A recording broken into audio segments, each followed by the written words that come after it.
આગમ તેજીનવરે બાકીઓ ગણધર દેહૈને રાખીઓ તેનો રસ જેણે ચાખીઓ તે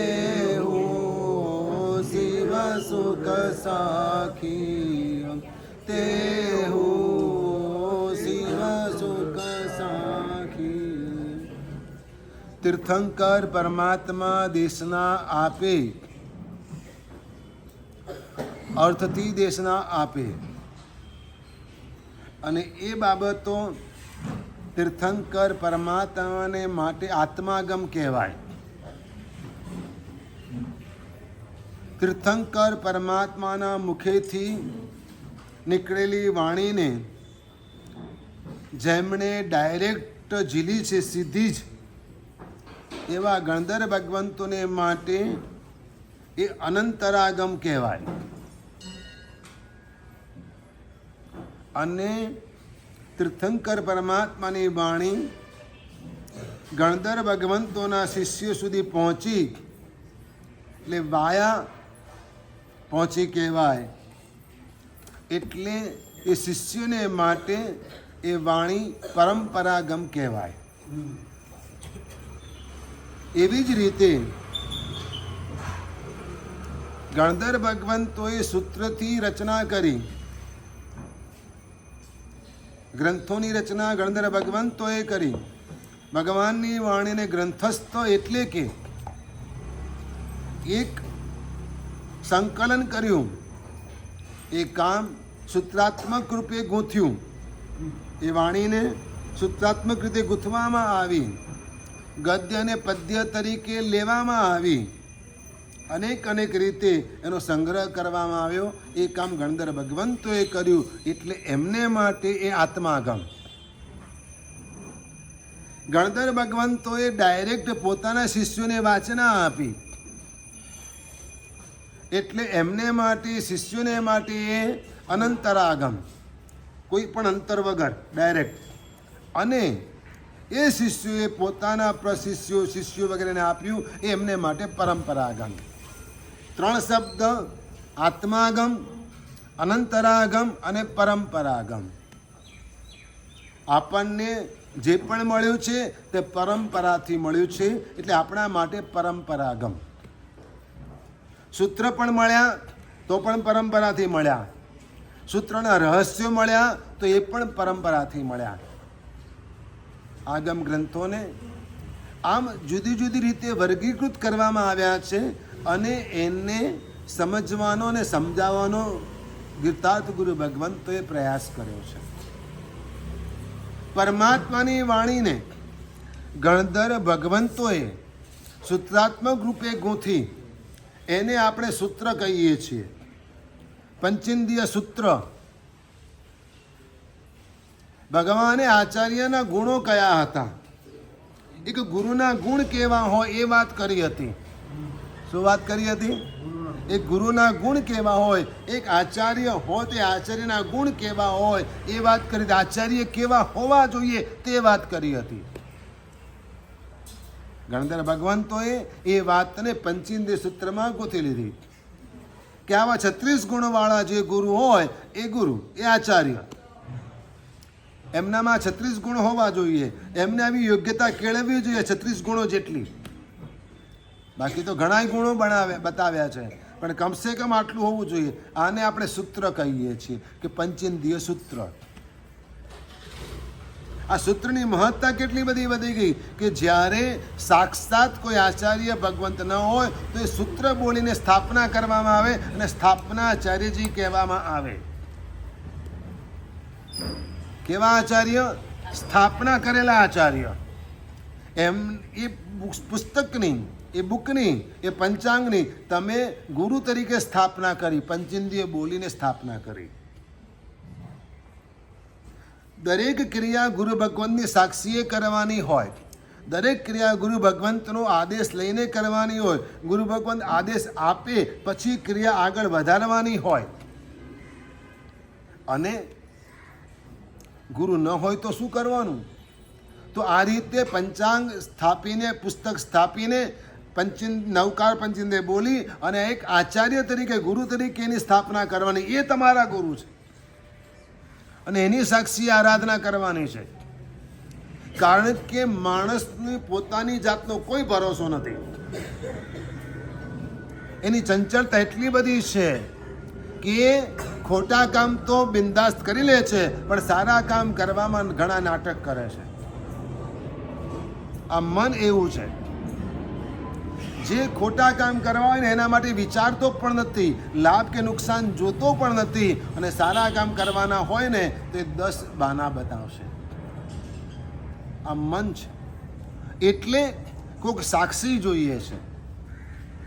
તો અહીંયા ગુરુને સાક્ષી તરીકે રાખી અને ધર્મક્રિયા કરવાની કહી છે. જ્યારે તમે પ્રતિક્રમણ કરો છો ત્યારે ગુરુ ભગવાનની પાસે આદેશ માગો છો. સામાયિક લો છો ત્યારે ગુરુ ભગવાન પાસે આદેશ માગો છો. વ્યાખ્યાન સાંભળો છો ત્યારે પણ ગુરુ ભગવાન પાસે આદેશ માગો છો. પચખાણ લેવું છે ત્યારે પણ ગુરુ ભગવાન પાસે આદેશ માગો છો. સામાયિક પારવું છે તો પણ ગુરુ ભગવાન પાસે આદેશ માગો છો. પચખાણ પારવું છે તો પણ ગુરુ ભગવાન પાસે આદેશ માગો છો. નહીં તો આ મંજીભાઈ છે ને, કોઈની પણ શરમ રાખે એવા નથી. એટલે સાક્ષી જોઈએ. જ્યારે ગુરુ ભગવંત આદેશ માગે ને ત્યારે સ્થાપનાચાર્યજીની પાસે ખમાસમણ દઈ અને આદેશ માગે. પણ પછી તમે ભલે ખમાસમણ સ્થાપનાચાર્યજી સામે દો, પણ આદેશ તમને આપે છે કોણ? જે ગુરુ ભગવાન વડીલ તરીકે બિરાજમાન હોય એ તમને આદેશ આપે છે.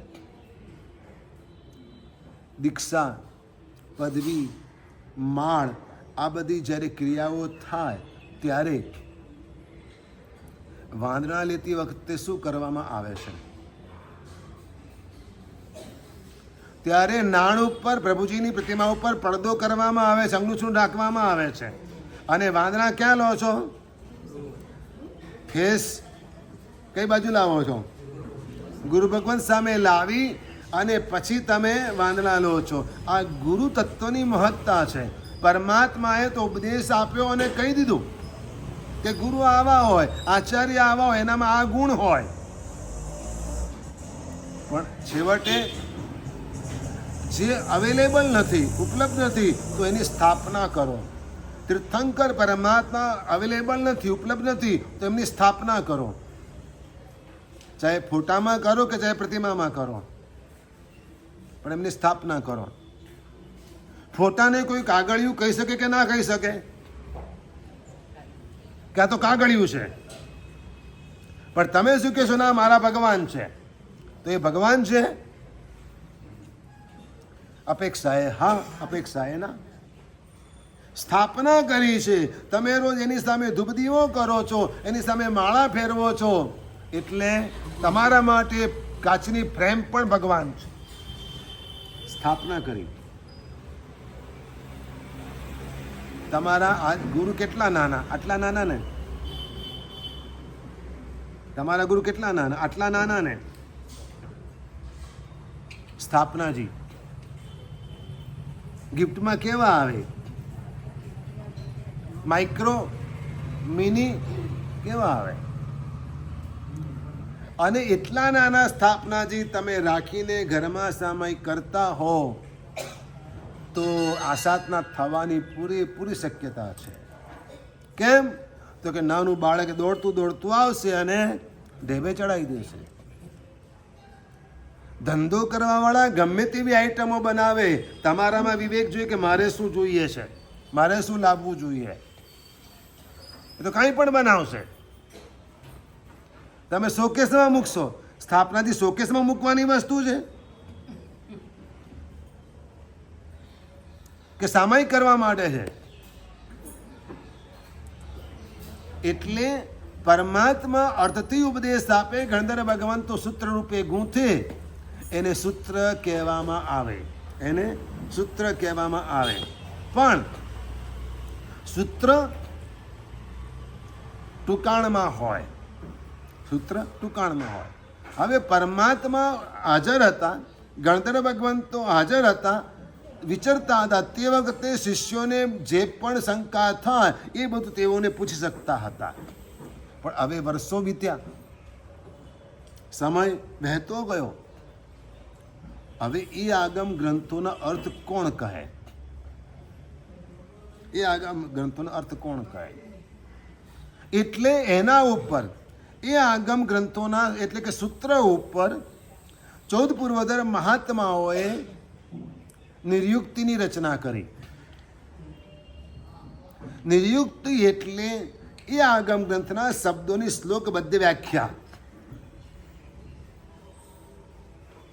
પ્રવીણ કોકનું નામ પણ છે, પ્રવીણ કોકનું નામ પણ છે, પરંતુ અહીંયા આગળ આ ગ્રંથની અંદર કે કોઈ પણ જગ્યાએ પ્રવીણ એટલે હોશિયાર એમ કહેવાય. આ શબ્દનો અર્થ થયો. અને નિર્યુક્તિ કહેવાય. શું કહેવાય? નિર્યુક્તિ કહેવાય. એટલે કે આગમના શબ્દોના અર્થ શ્લોકની રીતે સ્પષ્ટ કરવામાં આવ્યા. કોના દ્વારા? 14 પૂર્વોત્તર મહાત્માઓ દ્વારા એને નિર્યુક્તિ કહેવામાં આવે. આપણે આગમ ગ્રંથોના કેટલાક શબ્દોને જાણ્યા છે. સુતસ્કંદ, ઉદ્દેશ, સમુદ્દેશ, હા, આ બધા શબ્દો સાંભળ્યા છે. પણ અહીંયા આગળ આપણે આ બાબતોને જાણવી છે કે દરેક આગમ ગ્રંથ જે છે એની 5 બાબતો માન્ય આગમ ગ્રંથ રૂપે જ કહેવાય. કે મૂળ સૂત્રને પણ આગમ કહેવાય, નિર્યુક્તિને પણ આગમ કહેવાય. બોલો, કહેવાય કે ના કહેવાય? કહેવાય. કારણ કે એમાં એના જ અર્થ ક્લિયર કરવામાં આવ્યા છે. એના જ અર્થ ક્લિયર કર. ચંદ્ર એટલે શું? કે શીતળ છે, જે વધઘટ થાય છે. આવી વ્યાખ્યા, શબ્દની ક્લિયર વ્યાખ્યા કરવામાં આવે. આવી વોકેબ્યુલરીની જરૂર પડે કે ના પડે? આવા શબ્દ ભંડોળની જરૂર પડે કે ના પડે? આવા શબ્દાર્થ ક્લિયર ન થાય તો માણસ અર્થનો અનર્થ કરી બેસે. કેટલાક લોકોએ આગમ ગ્રંથો પોતાની રીતે વાંચ્યા અને મૂળ શબ્દો પકડ્યા. શું પકડ્યું? આવી નિર્યુક્તિ વગેરે એ લોકોએ જોઈ નહીં, એટલે અર્થના અનર્થ કર્યા. ચંદનાજીને ભગવાન મહાવીરની પ્રેમિકા તરીકે ખપાવી અને ત્યાં સુધી કે ભગવાન મહાવીરે માંસાહાર કર્યો તો તેમ પણ તેઓએ પ્રતિપાદન કર્યું. જર્મન પ્રોફેસરોએ. હા, શબ્દ હતો માંસ. શબ્દ શું હતો? માંસ. કે ભગવાને હા માંસનું ભક્ષણ કર્યું. એ ઉપર અનુસ્વાર નથી, યાદ રાખજો. છતાં પણ એ લોકો શું કહે? અનુસ્વાર ભૂલી ગયો છે લખવા વાળો. એટલે આવો અર્થ કર્યો કે ભગવાને માંસાહાર કર્યો. ડૉક્ટર હર્મન જેકોબીએ આવું પ્રતિપાદન કર્યું હતું. અને એ કાળની અંદર નેમિશ્રીજી મહારાજ અને સાગરજી મહારાજ આ બંને જણાએ ભેગા થઈ અને એની વાટ લગાવી દીધી. મતલબ કે શાસ્ત્રીય પુરાવાઓ ભેગા કરી અને એક આખો મોટો આર્ટિકલ પ્રકાશિત કર્યો અને જર્મન સુધી મોકલવામાં આવ્યો. અને એ જર્મન પ્રોફેસર અહીં આવીને નેમિશ્રીમાનને પગે પડ્યો. માંસ એટલે અડદ થાય. અડદના બાકુડા ભગવાને નહોતા વાપર્યા? ખ્યાલ આવી ગયો? અજ, અજ એટલે બકરો થાય. અને અજ એટલે જે ધાન ઉગે નહીં તેવું ધાન, એને પણ અજ કહેવાય. હવે સ્વાર્થી માણસ પોતાને અનુકૂળ અર્થ કાઢી લે. શું કાઢી લે? પણ જો નિર્યુક્તિનો આધાર લેવામાં આવે, નિર્યુક્તિનો આધાર લેવામાં આવે તો આપણા મહાપુરુષોએ 14 પૂર્વોત્તર મહાત્માઓએ જે અર્થઘટન કર્યું છે એને જ પકડીને ચાલે. ત્યાર પછી શબ્દ આવે છે ચૂર્ણી. કયો શબ્દ આવે છે? ચૂર્ણી. ચૂર્ણી એટલે કે ગુરુગમ દ્વારા જે અર્થો પ્રાપ્ત થયા હોય એનું સંકલન. સૂત્ર એ જ છે, નિર્યુક્તિ પણ છે, પણ હજુ વધારે ક્લિયરિફિકેશન જોઈએ છે. તે ગુરુ પરંપરાથી શું પ્રાપ્ત થયું છે? મારા ગુરુએ મને એનો અર્થ આમ કહ્યો છે. તો એ ગુરુ પરંપરાથી જે અર્થ પ્રાપ્ત થયા હોય એનું સંકલન જેમાં કરવામાં આવેલું હોય એને ચૂર્ણી કહેવામાં આવે. સૂત્ર, નિર્યુક્તિ અને ચૂર્ણી 3 શબ્દ થયા. ચોથો શબ્દ ભાષ્ય. ચોથો શબ્દ ભાષ્ય. ભાષ્ય એટલે એ જ આગમ ગ્રંથ. ગ્રંથ એક જ છે, પણ એના ઉપર વડીલોએ જે સાચવેલી આગમિક પરંપરા છે તેનું સંકલન. કારણ કે આગમ ગ્રંથો વર્ષો સુધી ચલાવવાના છે, સાચવવાના છે, એટલે દેશ અને કાળ પ્રમાણે પણ અર્થઘટન બદલાય. દેશ અને કાળ પ્રમાણે પણ અર્થઘટન બદલાય. પહેલા તમે જેને લેઘો કહેતા હતા એને આજે શું કહો છો? ટ્રાઉઝર.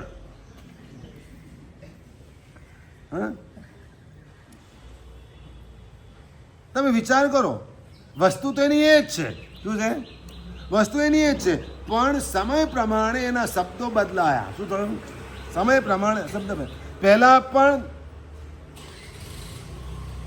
જબ્બો પહેરતા હતા, આજે એને શું કહેશો? નવા શબ્દ, સારા શબ્દ આવી ગયા. શું કે વસ્તુ એની એ જ છે, પણ એના શબ્દો બદલાય છે. દેશ અને કાળ પ્રમાણે વસ્તુના અર્થ બદલાય, શબ્દોના અર્થ બદલાય છે. એટલે જે તે સમયે આવી રીતે ગોઠવણો થતી જાય અને ભાષ્ય વગેરે રચાતા જાય. અને આવી ભાષ્યની રચના કરવાવાળા એક ના હોય, અનેક પણ હોય. એક ના હોય, અનેક પણ હોય. અને છેલ્લો શબ્દ ટીકા. છેલ્લો શબ્દ ટીકા. ટીકા એટલે ગીતાર્થ ગુરુઓએ કરેલી વ્યાખ્યા, એટલે કે વિવેચન. પર્યુષણા પર્વની અંદર શું વાંચવામાં આવે છે? ખોટું. પણ પ્રચલિત વ્યવહારમાં શું કહીશું કે કલ્પસૂત્ર વંચાય છે. કલ્પસૂત્ર વંચાય છે એમ જ કહેવાય ને. સંવત્સરીય વંચાય એ કલ્પસૂત્ર, એ બારસા સૂત્ર, એ કલ્પસૂત્ર પણ નહીં, એને પણ બારસા સૂત્ર જ કહેવાય. ખરેખર જો શબ્દ પકડવા જઈએ એને બારસા સૂત્ર જ કહેવાય, કારણ કે એમાં 1200 સૂત્ર છે એટલે બારસા સૂત્ર. કલ્પસૂત્ર તો એને એક ભાગ છે, પાર્ટ છે. શું છે? ખાલી 9મું વ્યાખ્યાન જ કલ્પસૂત્ર છે ને. નિશ્ચયથી જોવા જાઓ તો કલ્પસૂત્ર કોને કહેવાય? 9મું જે વ્યાખ્યાન છે તેને, કે જેમાં સાધુનો આચાર જણાવેલો છે તે સૂત્ર એ કલ્પસૂત્ર. તો બારસા સૂત્રનો એક પાર્ટ, ખાલી 9મું વ્યાખ્યાન.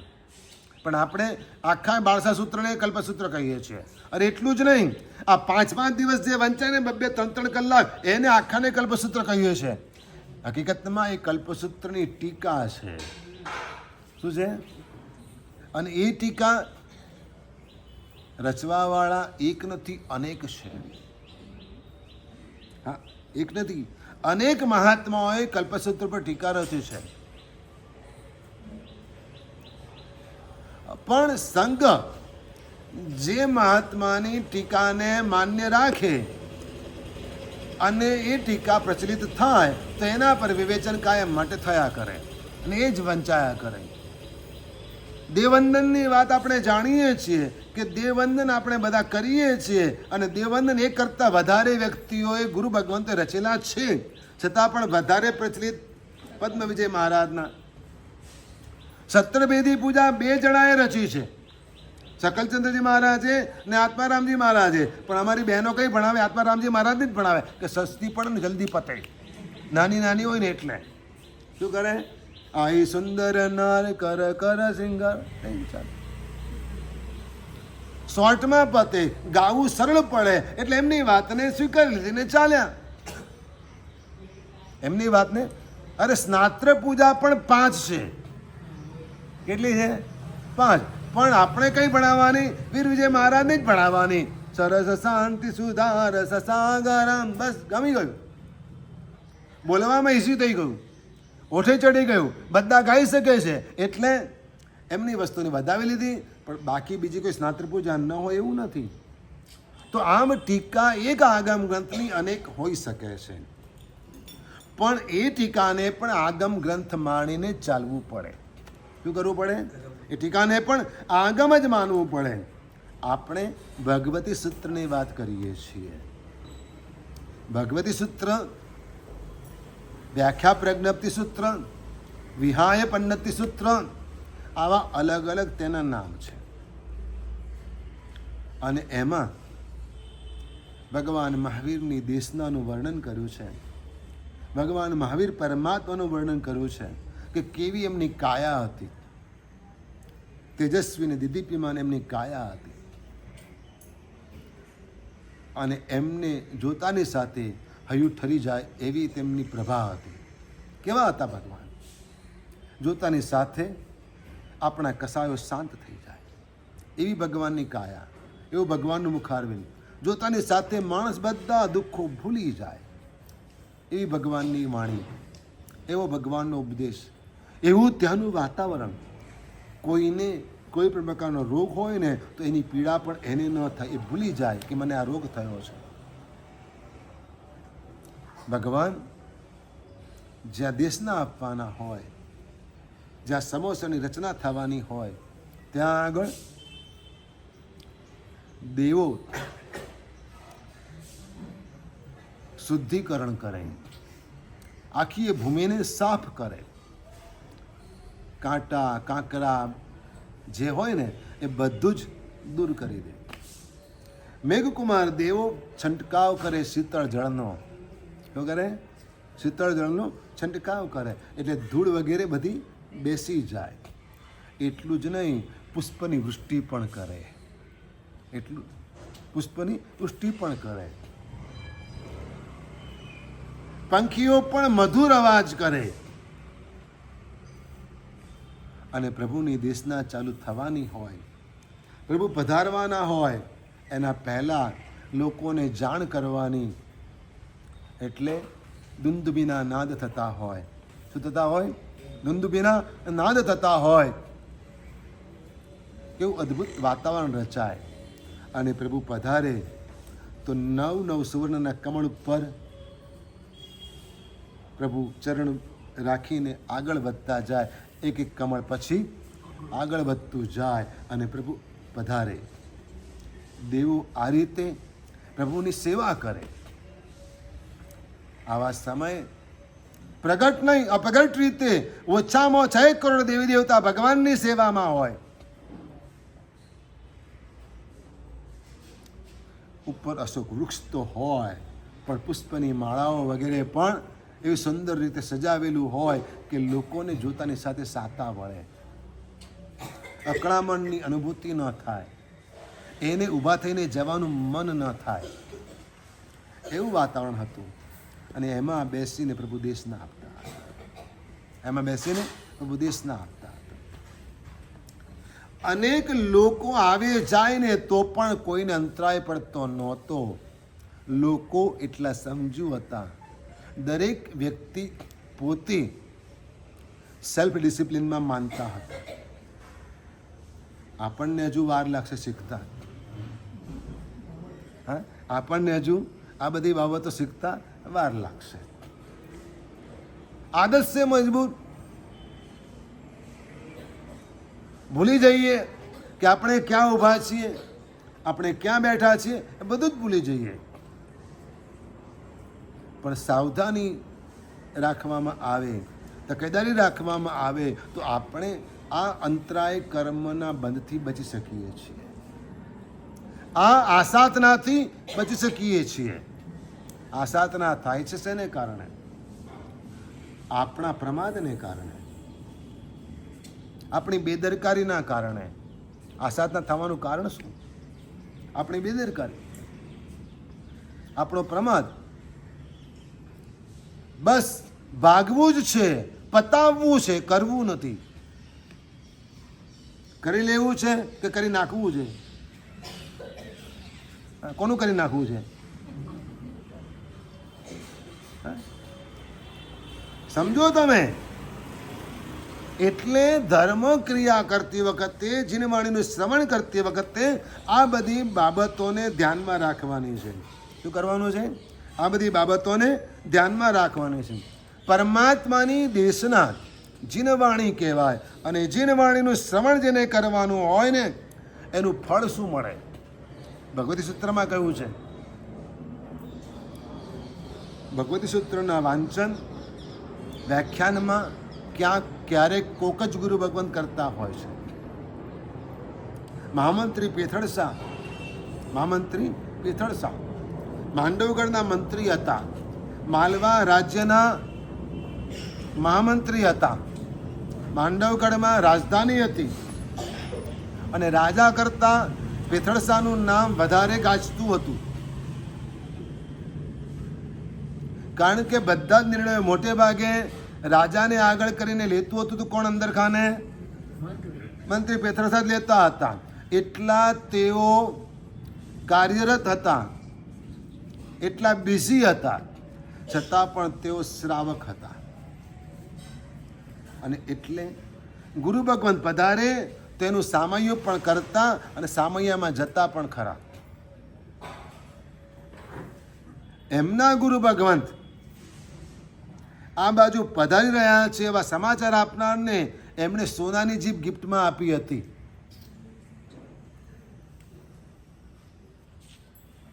અને એ ગુરુ ભગવંતને આગ્રહ કરીને પેથળ શાહે ચોમાસું કરાવ્યું.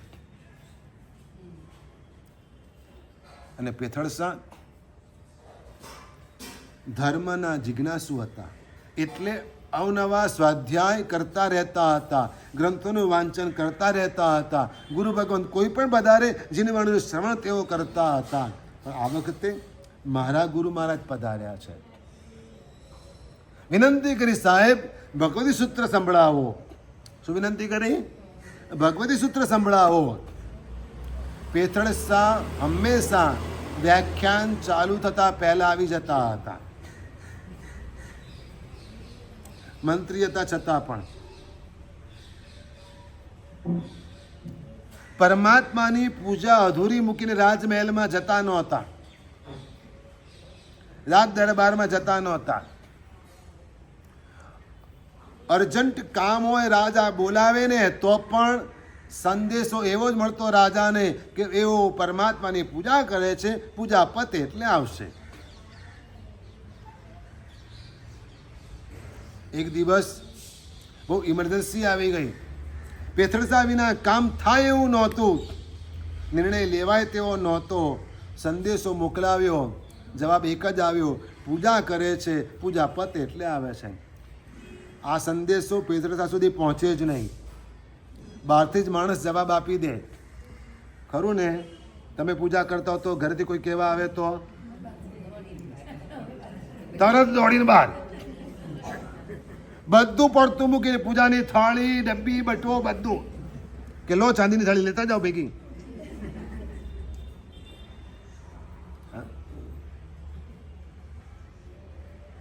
એટલે દરેક જણે થાળી વાડકી પોતાના જ રાખવા, ચાંદીના જ રાખવા, એટલે અહીંયા ધોવાની ચિંતા નહીં.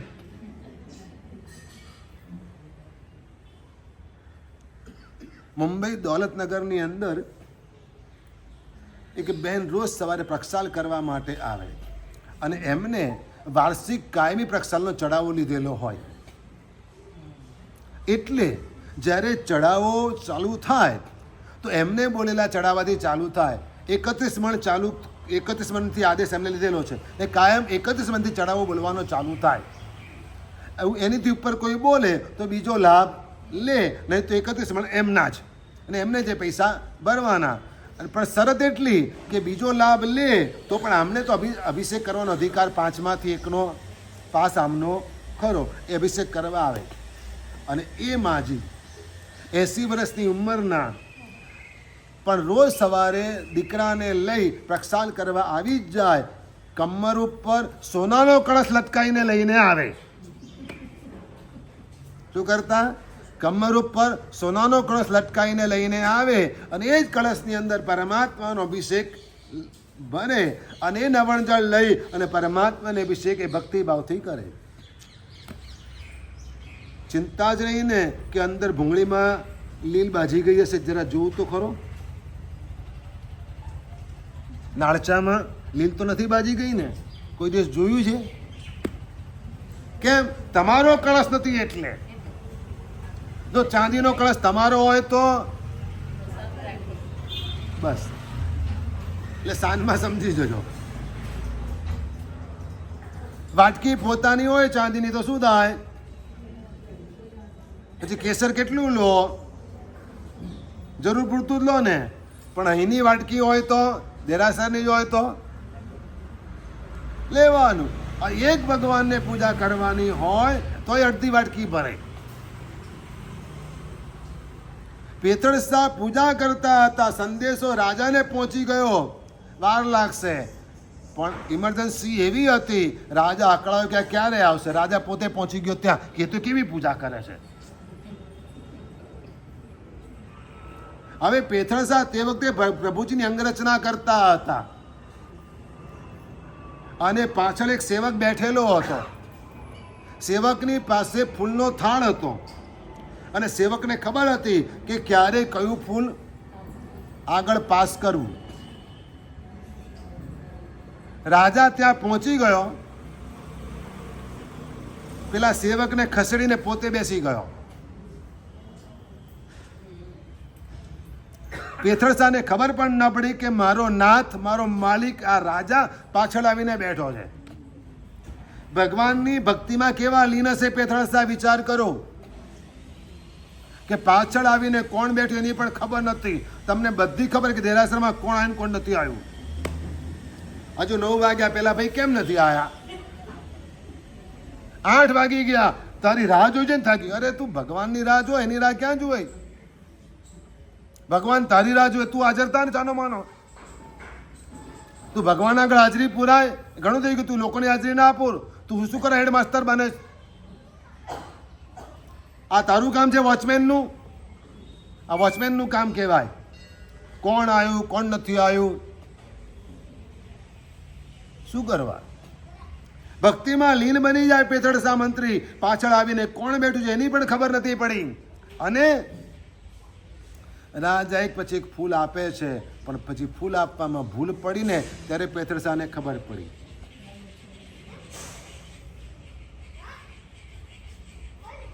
પાટણની અંદર શામળા પાર્શ્વનાથ ભગવાન છે અને ત્યાં આગળ ગુરુ ભગવાન ચૈતવંદન કરી રહ્યા છે અને કોક શ્રાવકે પરમાત્માની અંગરચના કરી છે અને મુખમાંથી સ્તવન નીકળી પડ્યું, રાધા જેવા ફૂલડાને સામળ જેવો રંગ. આજ તારી આંગીનો કાંઈ રૂડો બન્યો છે રંગ. પણ તમે શું બોલો છો? રાધા જેવા ફૂલડાને સામળ જેવો રંગ બોલો છો શું? રાતા જેવા. હવે શ્યામ વર્ણના પ્રતિમાજી ઉપર લાલ કલરના ફૂલની આંગી કેવી જામે? એ જામે કે વ્હાઈટ કલર જામે? કોન્ટ્રાસ્ટ મેચિંગ શું જામે? વ્હાઈટ જ જામે. બ્લેકની ઉપર શ્યામ પ્રતિમાજી શામળા પાર્શ્વનાથ, એના પર કયા પ્રતિમા કયો કલર જામે? વ્હાઈટ વધારે ગેટઅપ આપે. હા, પણ આપણે કોકે લખવામાં છાપામાં ભૂલ કરી નાખી એટલે શું કરી નાખ્યું? અને એક વાત બીજી કહું, ગ્રામેટિકલ મિસ્ટેક, કે આ વ્હાઈટ છે તો વ્હાઈટ જેવું કહેવાય કે વ્હાઈટ જ કહેવાય? તો પછી લાલ જેવું, રાતા જેવું? અરે રાતું છે તો રાતું જ બોલ ને. રાતા મારા ફૂલડાને સામળ જેવો રંગ એમ ગાને. પણ ના, તો રાતા જેવા. અરે રાતા જેવા કેવા? લાલ જ છે ભાઈ, તું જેવા કેમ કે છે? Grammatical mistake. પણ રાધા જેવા બોલે તો રાધા ગોરી હતી અને કનૈયો તો મારા ભગવાન શામળા પાર્શ્વનાથ છે અને ફૂલ કેવા છે? સફેદ. ગાવ છો, બોલો છો, જરાક તો વિચાર કરો. અને પછી એક ભાવ કેવા જાગે કે મારો સાવળિયો કેવો છે, મારા ભગવાન કેવા છે, હા કેવા શોભે છે. ઉદયરત્નજી મહારાજ પછી ગાય, રાધા જેવા ફૂલડાને સામળ જેવો રંગ, આજ તરી આંગીનો કાંઈ રૂડો બન્યો છે રંગ. અદ્ભુત લાગે છે, વાહ પ્રભુ વાહ. એમ મોંમાંથી શબ્દો નીકળી જાય. પેતરસા પૂજા કરે છે, પુષ્પ પૂજા કરે, અંગરચના કરે છે, પણ ડિસ્ટર્બ થયા. રાજા માની ગયો કે ના, આને કરી ભગવાનની પૂજા કહેવાય. એ પેતરસા ગુરુ ભગવાનને વિનંતી કરે કે સાહેબ ભગવતી સૂત્ર સંભળાવો. અને ભગવતી સૂત્રના 36,000 પ્રશ્નો. ભલે કોઈએ પણ પ્રશ્નો કર્યા અને ભગવાન જવાબ આપે. ગૌતમ સ્વામી પ્રભુને પ્રશ્ન કરે, 3 પ્રદક્ષિણા દે. શું કરે? પ્રભુને 3 પ્રદક્ષિણા દે. હાથ જોડી મસ્તક નમાવીને પ્રશ્ન કરે, ભંતે. શું બોલે? ભંતે. એમ કરીને પ્રભુને સવાલ કરે. અને પરમાત્મા ગોયમ એમ કહીને જવાબ આપે. શું બોલીને જવાબ આપે? ગોયમ એમ બોલીને જવાબ આપે. હવે આવી રીતે 36,000 પ્રશ્નો પેતરસા મંત્રીએ દરેક પ્રશ્નએ જ્યાં જ્યાં ગૌતમ સ્વામીનું નામ આવ્યું ને ત્યાં ત્યાં સોનામોર મૂકીને પૂજા કરી. કેટલી સોનામોરથી પૂજા કરી? 36,000 સોનામોર મૂકીને પેતરસા મંત્રીએ ભગવતી સૂત્રની પૂજા કરી. આને જ્ઞાન પૂજા કહેવાય. શું કર્યું કહેવાય? આ જ્ઞાન પૂજા કરી. અને આ જ્ઞાન દ્રવ્ય દ્વારા એમણે જ્ઞાન ભંડારો ઊભા કર્યા. જ્ઞાન ભંડારો ઊભા કર્યા. પુથ્થય લીહણમ, મલજીના નામમાં આવે છે ને, પુથ્થય લીહણમ એટલે કે પુસ્તકો લખાવ્યા. આગમ ગ્રંથો લખવાની અંદર 36,000 સોનામોરો વાપરી. કેટલા વર્ષ પહેલા?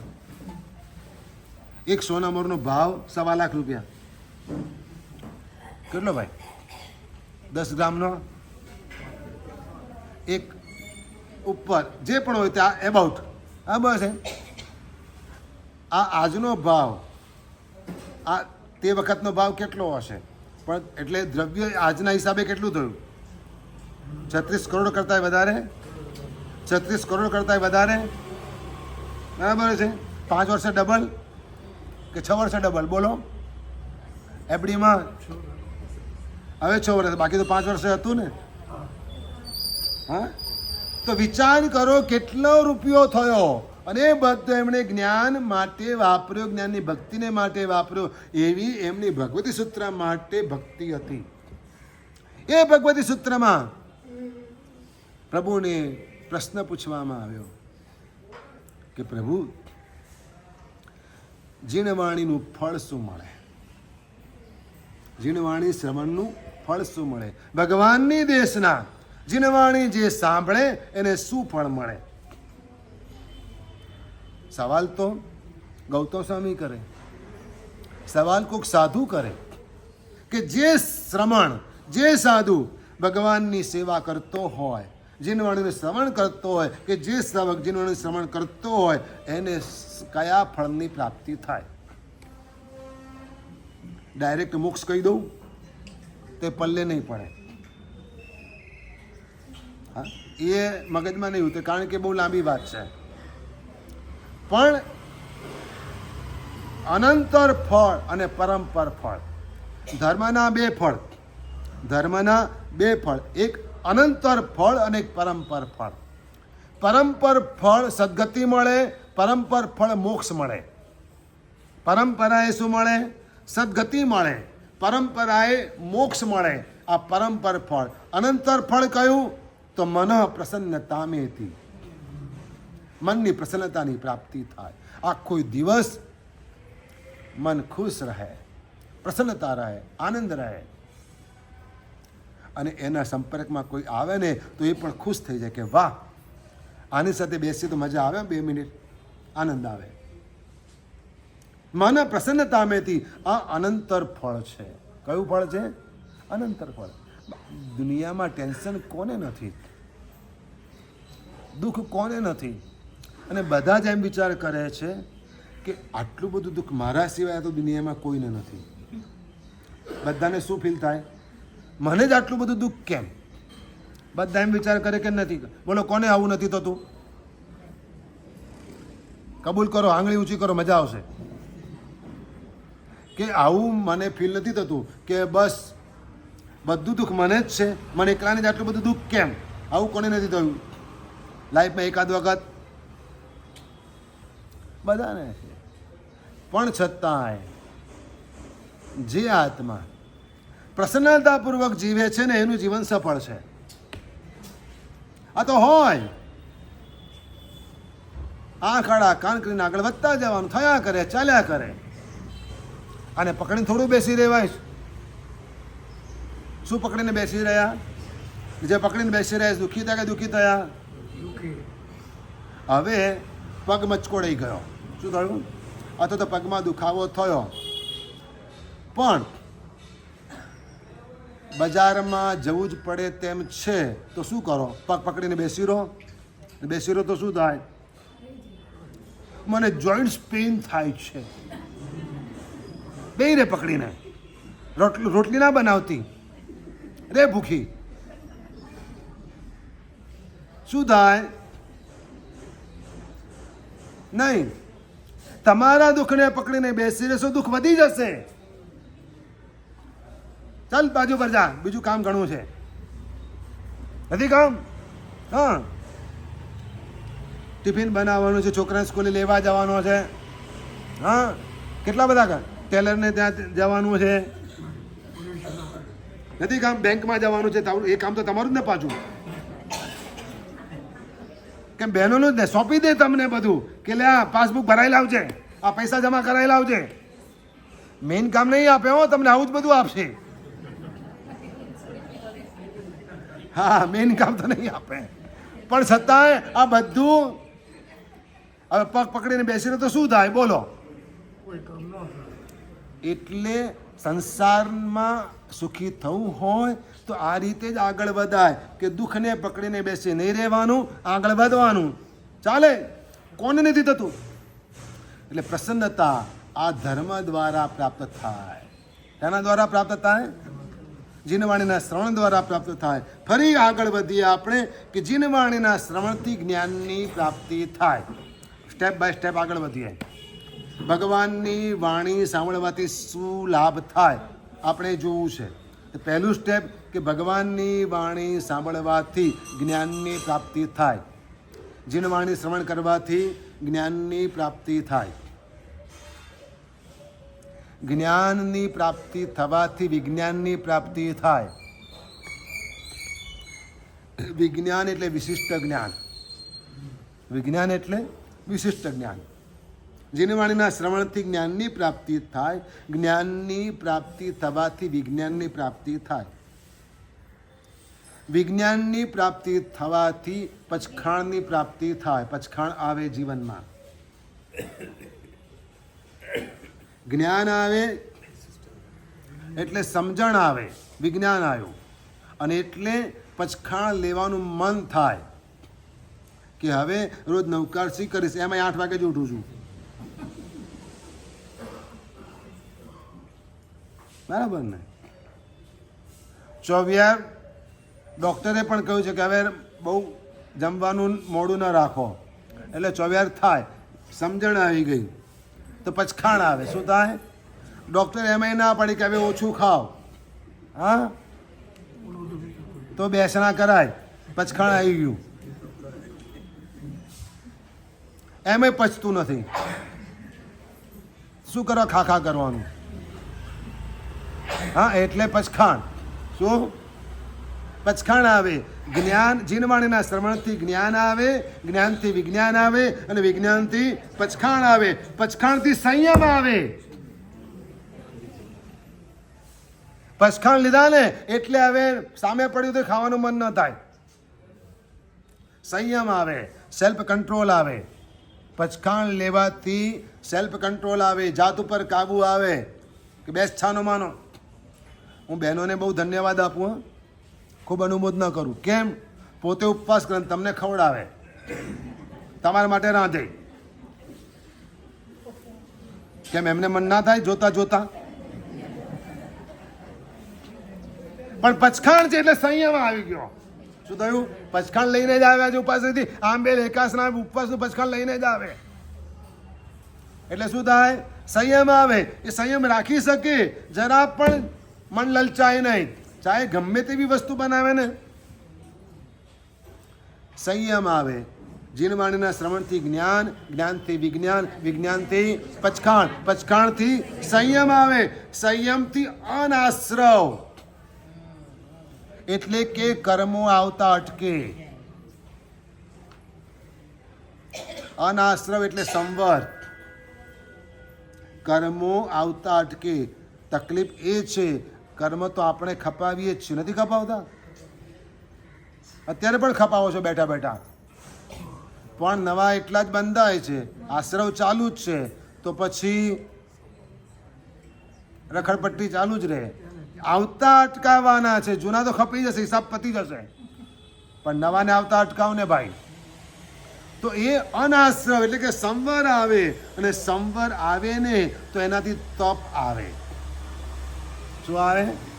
એને તપ કહેવાય. અને તપ આવે તો કર્મનાશ એટલે નિર્જરા આવે. કર્મનાશ થાય એટલે ક્રિયાઓ અટકે, અક્રિયા, અને એટલે મોક્ષ. જ્યાં ક્રિયાનો અંત આવ્યો ને એને મોક્ષ કહેવાય. છેલ્લી ક્રિયા કઈ બોલો?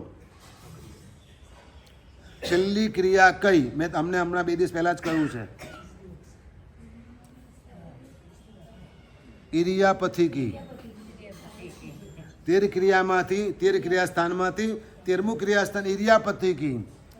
એ ક્રિયા પણ અટકે એટલે એને મોક્ષ કહેવાય. તો જીનવાણીના શ્રવણથી આ રીતે પરંપરાએ મોક્ષની પ્રાપ્તિ થાય છે. પરંપરાએ મોક્ષની પ્રાપ્તિ થાય. તો આમ ધર્મ આરાધના આપણને જીવનમાં આગળ વધારે છે. પ્રભુના શાસનની અંદર આવી અનેક વાતો કરવામાં આવેલી છે. આ ભગવતી સૂત્રને મહત્વપૂર્ણ જે વિભાગ છે, સબ્જેક્ટ અંદર બધા જ છે, ગણિતાનુયોગ પણ છે, કથાનુયોગ પણ છે, દ્રવ્યાનુયોગ પણ છે, બધું જ છે, પણ જે બાબત જેમાં વધારે હોય એનો ગ્રંથ એને કહેવાય. એટલે ભગવતી સૂત્રને દ્રવ્યાનુયોગનો ગ્રંથ કહેવામાં આવે છે. અનુયોગ કેટલા? 4. વ્યાખ્યાનોની શરૂઆતમાં મેં કહ્યું હતું, આગમ ગ્રંથોને 4 વિભાગમાં વહેંચવામાં આવેલા છે, સબ્જેક્ટ વાઇઝ. જેમાં તત્વજ્ઞાનની વાતો હોય એને દ્રવ્યાનુયોગ કહેવાય, જેમાં કથાઓ હોય એને કથાનુયોગ કહેવાય, જેમાં ગણિતની વાતો, લંબાઈ, પહોળાઈ, ક્ષેત્રફળ વગેરેની વાતો હોય, આયુષ્યની વાતો હોય, એ બધું ગણિતાનુયોગમાં આવે. અને જેમાં સાધુ જીવનના આચાર વગેરેની વાતો હોય એને ચરણકરણાનુયોગમાં ગણાય. તો આ 45 આગમોને આવા 4 અનુયોગમાં વહેંચવામાં આવેલા છે. એ પરમાત્માના નિર્વાણ પછી ઘણા સમય બાદ ક્યાંક ગુરુ ભગવંતો ભેગા થયા અને એમણે આ બધું ડિવાઈડ કર્યું. આને માટે પણ અલગ અલગ વાચનાઓ થઈ. એટલે ભગવાનના નિર્વાણ પછી જુદા જુદા કાળે, ક્યારેક વલ્લભીપુરમાં, એના પહેલાં માથુરી એટલે કે મથુરામાં, આમ જુદા જુદા પ્રદેશોની અંદર વાચનાઓ થઈ. જુદા જુદા આચાર્ય ભગવંતોના સાનિધ્યમાં થઈ અને તેમણે આગમ ગ્રંથોનું જુદી જુદી રીતે સંકલન કર્યું અને એ આપણા સુધી પહોંચેલું છે. આ ગ્રંથની અંદર મુખ્યતયા વિષય કયો છે? દ્રવ્યાનુયોગ એટલે કે તત્વજ્ઞાન. આ પણ પ્રશ્નના આધારે છે. શેના આધારે છે? પ્રશ્નના આધારે તત્વજ્ઞાન આપવામાં આવે ને તો બહુ જ સરળતાથી સામાન્ય સમજાઈ જાય. એમને ચેપ્ટર આપી દેવામાં આવે ને તો જલ્દી દરેક સબ્જેક્ટમાં ટેક્સ્ટ બુક્સની અંદર ચેપ્ટર પછી ક્વેશ્ચન આન્સર હોય. કેમ શેને માટે હોય? આખું ચેપ્ટર યાદ ના રહે તો ચાલે, પણ ક્વેશ્ચન આન્સર યાદ રાખી લો તો પાસ થવાય, માર્ક્સ આવી જાય. ભગવાનની બધી જ વાણી આપણે યાદ રાખી ન પણ શકીએ, પરંતુ આ આગમ ગ્રંથોની અંદર પ્રશ્નોત્તરીના માધ્યમે જો યાદ રાખવાનું હોય તો બહુ સરળ થઈ જાય. ગૌતમ સ્વામીએ આ રીતે આ હેતુથી પ્રશ્ન પૂછવાના કારણ કયા કયા? પ્રશ્ન પૂછવાના કારણ કયા કયા? ગણધર ભગવંત પરમાત્માને પ્રશ્ન પૂછે એની પાછળ કારણ કયું? ગણધર ભગવંતે પોતે જ રચના કરી છે દ્વાદશાંગીની, તેમને કોઈ જરૂર ખરી પૂછવાની? બોલો. ગૌતમ સ્વામી પોતે પૂર્વાવસ્થામાં વેદોના પારગામી હતા. જેવી દીક્ષા લીધી ભગવાનના શિષ્ય થયા, ગણધર પદે સ્થાપનાથી વાસક્ષેપ કર્યો, ભગવાને શક્તિપાત કર્યો. વાસક્ષેપ કર્યો એટલે વાસક્ષેપ ક્યાં કરે? શિખા ઉપર કરે. ક્યાં કરે? શિખા ઉપર કરે. શક્તિપાત કર્યો અને બીજ બુદ્ધિના ધણી એવા ગણધર ભગવંતો તાત્કાલિક દ્વાદશાંગીની રચના કરે. હવે એમને ભગવાનને પૂછવાની કોઈ જરૂર પડે ખરી? શા માટે પૂછવું પડે? જેમણે પોતે જ રચના કરી છે ગ્રંથોની. પણ છતાંય બધાને વિસ્તારથી સમજણ પડે એટલા માટે પૂછે. શિષ્યોની શંકાના સમાધાન થઈ જાય ને એટલા માટે પૂછે. બીજું, શિષ્યોને વિશ્વાસ પડે કે મારા ગુરુ જે કહેતા હતા એ જ વાત ભગવાન કહે છે, એટલે સ્ટેમ્પ લાગી ગયો. એની શ્રદ્ધા વધી જાય. ભગવાનના પ્રશ્નોના જવાબ સાંભળીને અનેક આત્માઓના સમ્યક્ત્વ નિર્મળ થઈ ગયા. અનેક આત્માઓએ પોતાના મનની શંકાઓને નિર્મૂળ કરી નાખી. એમને એક પણ પ્રશ્ન પૂછ્યો નથી, માત્ર સાંભળ્યું જ છે. અને સાંભળીને જ એમના મનની શંકાના સમાધાન થઈ ગયા. ઇન્દ્રપુત્રી ગૌતમને એક શંકા હતી દીક્ષા લેતા પહેલા. પછી બાકીના 10 પંડિતોને પણ એક જ શંકા હતી, પણ બધાના સમાધાન પરમાત્માએ આપ્યા. પછી જિંદગી પર જેને માટે તળવળતા હતા, અંદર ચચરાટ હતો કે આ સમજાતું નથી, બધું સમજાય પણ આ નથી સમજાતું, એટલે ભગવાનની પાસે ગયા, એમને બધું સમજાઈ ગયું. આપણે પણ એકવાર દિલથી ભગવાન પાસે જઈએ, બધું સમજાઈ જશે. બધું જ બાજુ પર મૂકીને જઈએ, બધું જ ભૂલીને ભગવાન પાસે જાઓ, બધું સમજાઈ જશે. તકલીફ એ છે ભગવાન પાસે જઈએ છીએ પણ ભગવાનને આપણે જોતા નથી, ભગવાનને આપણે સાંભળતા નથી. ભગવાન તો આજે પણ કહે છે કે તું એવો નથી. આપણે બધી વાત તે ભગવાન એક જ કહે, પેલો એવો છે, પેલો આવું કરે છે, પેલો આવું કરે છે, રોજ ભગવાનને કમ્પ્લેન કરીએ. પણ ભગવાન તમારું ક્યાંથી સાંભળે? કારણ કે તમે જ ભગવાનનું નથી સાંભળતા. ભગવાન એમ કહે છે કે ભલે પેલો એવો રહ્યો, તું એવો નથી. બોલ, તારે સુધરવું છે? તારે સીધા થવું છે?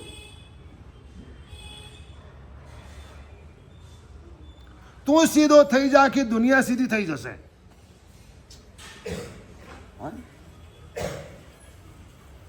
તું સુધરી જા, દુનિયામાંથી એક બદમાશ ઓછો થશે.